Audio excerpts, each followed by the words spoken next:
Hello, it's Gavin again. Welcome to another video.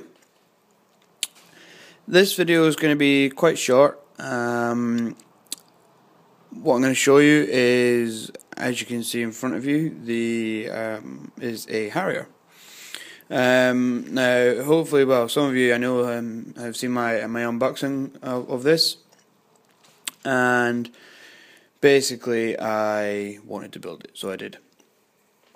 The Seafire, which I showed in another update recently, hasn't progressed at all since then. I kind of stalled out a little bit on it. It's only two main colours, you know, it's just dark grey and a kind of sky colour underneath. But with hindsight, I maybe could have painted the wings and the body separately. Might have made life a little easier for getting to the wing surfaces, and also then on the top of some of the grey areas I've had to do some touch-ups, and hand painting the touch-ups never quite matches the spray, and because I don't want any brush streaks and this and the other, so I kind of got a little stalled out with it, and so I thought I'd move on with the Harrier. So what I'll show you is close-ups of the painted bits, and then just a general overview, my thoughts on the kit so far, and then we'll call it a day on that, just as a first update. So moving on, obviously you have to paint the cockpit first.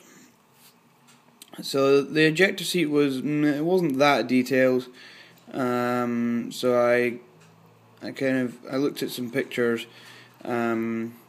And basically made some belts out of a little lump of plastic card for the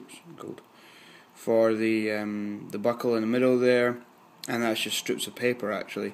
I think at a distance, and once the canopy's on and stuff, I mean, so that's right, that's right up close, but at a distance it looks okay. You might not be able to see it, but I did just in front of the joystick there, between the pilot's legs, I did add a little loop of wire for the ejector seat handle. The other two, let me get something. The other two side handles here and here were already molded on, so I just painted them black and yellow as they are. Control stick. I'll see if I can see it, but I don't know if you'll be able to. Is the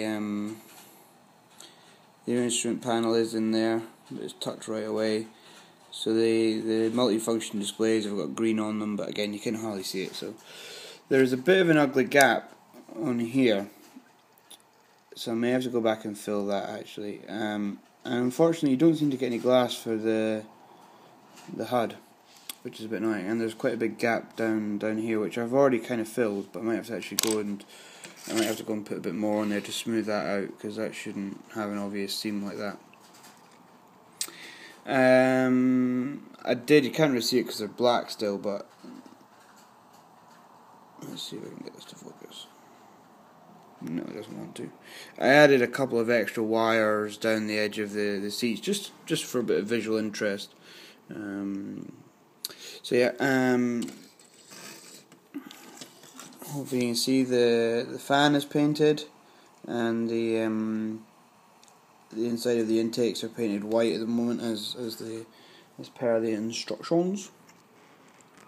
You'll see quite a bit of green on there. That's liquid green stuff I use as a filler. There was actually some injector pin marks on the edges of here, which was a bit annoying, but they filled up okay.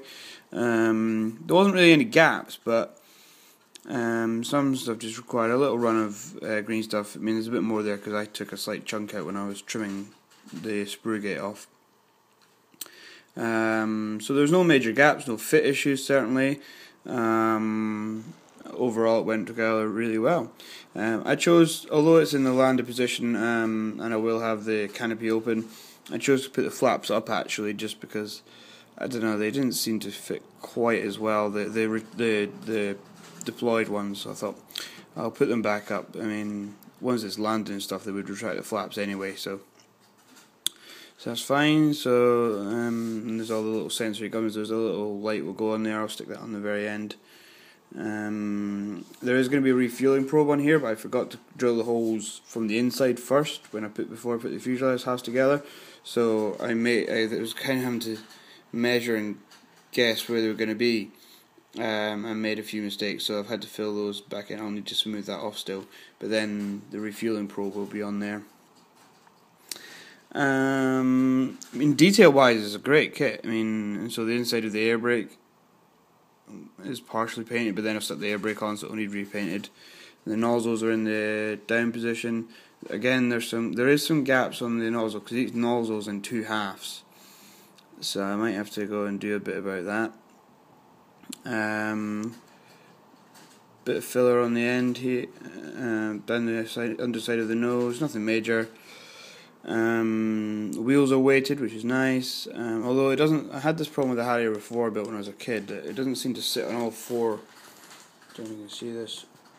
It doesn't like sitting on all four wheels. That right hand one here is actually raised a bit, but it's alright. It's got a little wobble, but it sits secure enough. I've just realised I've broken one of the undercarriage doors, so I need to glue it back.